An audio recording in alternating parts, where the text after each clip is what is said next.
네, 최신 IT 이슈를 함께 이야기 나눠보는 이수다 시간입니다. 디스트리트 김용영 편집장 나오셨습니다. 안녕하세요. 안녕하세요. 네, 자 코로나로 인해서 사회적 거리두기가 좀 장기화되다 보니까 여기에 대해서 피로감을 느끼시는 분들이 상당히 많은데 이러한 스트레스를 얼마나 잘 푸느냐도 이제는 중요한 사회가 된 것 같습니다.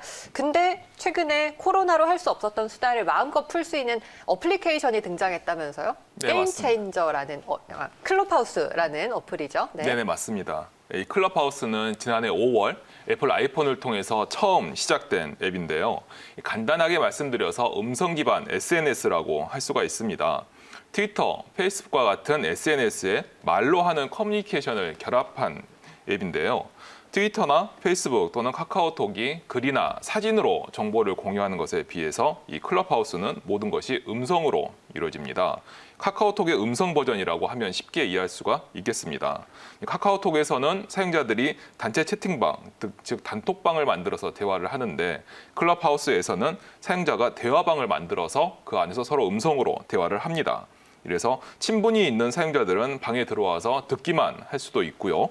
대화에 참여를 하고 싶으면 이 손을 드는 이모티콘을 보내서 동참 의사를 표시하고 같이 수다를 떨 수도 있습니다. 어떻게 보면 좀 그룹 통화? 이렇게 단체 네네. 전화라고 봐야 될 것 같은데 생각보다 단순한 서비스 같은데 인기가 왜 이렇게 높은 거예요? 네, 이렇게 인기가 높은 이유는 바로 유명 인사들이 적극적으로 참여를 해서 네. 인기가 급격히 높아진 것으로 볼 수 있는데요. 이 대표적인 인물이 바로 이 테슬라의 창업자인 일론 머스크입니다. 일론 머스크는 요즘 이제 게임스탑 사태도 그렇고 네. 최근 이슈의 중심에 서 있는 인물인데요. 일론 머스크가 최근 클럽하우스에 등장해서 이 게임스탑 사태의 핵심 인물 중 한 명인 이 로빈후드의 CEO 블라디미르 테네브를 불러서 대담을 나누기도 했었습니다. 이래서 거의 그 10,000명에 육박하는 사용자들이 참여해서 그들의 대담을 들었다고 합니다. 네. 그리고 또 비트코인, 이 대표적인 암호화폐죠. 이 암호화폐에 대한 지지 의사를 밝혀서 또 많은 사람들을 놀래게 했어요. 여기에 또 원숭이의 두뇌에 칩을 심어서 손을 쓰지 않고도 게임을 할 수 있는 실험을 하고 있다고 밝혀서 이목을 더 집중시키기도 했습니다. 일론 머스크뿐만이 아닙니다. 국내에서도 이제 유명 인사들이 참여하고 있는데요. 특히 스타트업 업계 인사들이 많이 참여하고 있습니다. 예. 이 배달의 민족의 운영사인 우아한 형제들의 김봉진 의장 최근에 이 기업 매각에 성공을 해서 이제 굉장히 많은 성과를 거뒀다고 맞아요. 알려져 있죠. 예.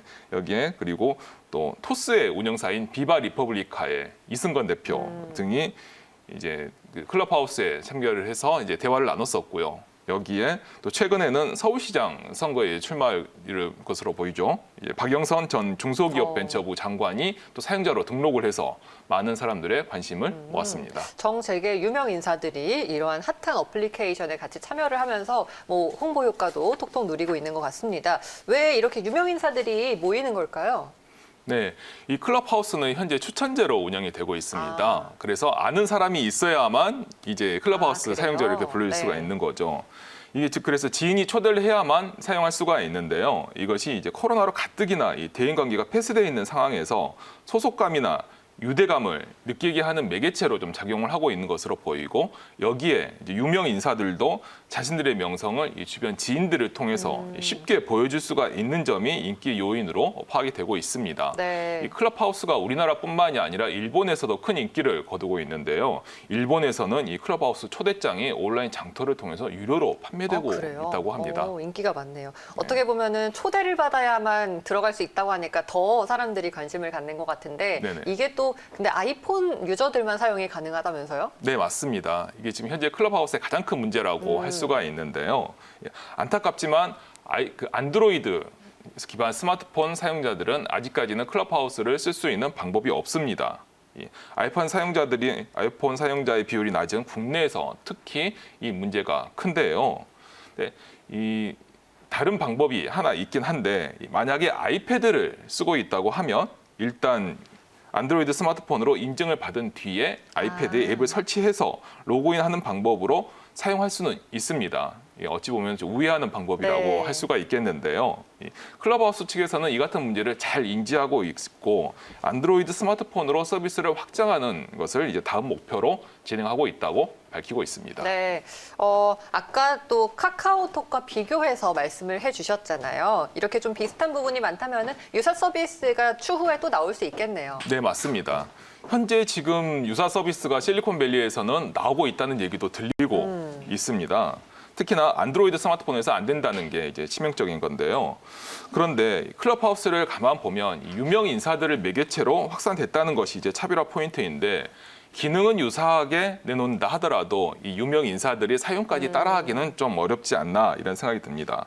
그리고 클럽하우스의 장점 중에 하나가 이 음성으로 서로 얘기를 하다 보니까 음성 처리를 잘 해줘야 되는데 써보면 굉장히 많은 사용자가 모여 있다 하더라도 음성이 잘 전달이 되고 비교 또렷하게 들립니다. 네. 이것도 또한 경쟁사들이 따라하기는 좀 쉽지 않은 차별화 포인트 중 하나가 아닌가 생각이 됩니다. 근데 여전히 진입 장벽이 좀 높다라는 게 걸리는데 이게 지금은 최초에 좀 인기를 많이 끌고 있지만 장기적으로 봤을 때도 이 인기가 이어질 수 있을까요?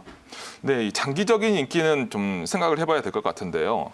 현재 이제 유명 인사 그리고 SNS 그리고 스타트업 업계를 통해서 이제 인기가 확산되고 있는데 이 인기가 이제 대중적으로 확산되려면 아까 말씀드린 문제들을 잘 풀어야 할 것으로 보이고요. 특히 가장 큰 문제가 역시 안드로이드 스마트폰의 지원입니다. 네. 북미에서는 아이폰 사용자들의 비율이 높아서 이렇게 큰 문제가 아닐 수 있지만 아시아 지역까지 서비스가 잘 되려면 역시 이 안드로이드 스마트폰 지원 문제를 해결해야 될 것이라 생각이 되고요. 하지만 여기에 또 잠재된 문제가 하나 있습니다. 바로 소셜미디어에서 흔하게 제기되는 문제인 바로 온라인 폭력 문제인데요. 특히나 클럽하우스는 음성으로 대화가 진행되다 보니까 이 온라인 폭력의 강도가 훨씬 더 심할 수 있습니다. 아직까지 크게 문제가 발생되고 있지는 않았지만 앞으로 이런 문제가 발생할 수 있을 여지가 있기 때문에 선제적인 대처도 필요하다고 할 수 있겠습니다. 알겠습니다. 네, 오늘은 새롭게 유행을 하고 있는 최신 어플리케이션 클럽하우스에 대해서 자세하게 들어봤습니다. 김용영 차장님 말씀 여기까지 드릴게요. 고맙습니다. 감사합니다.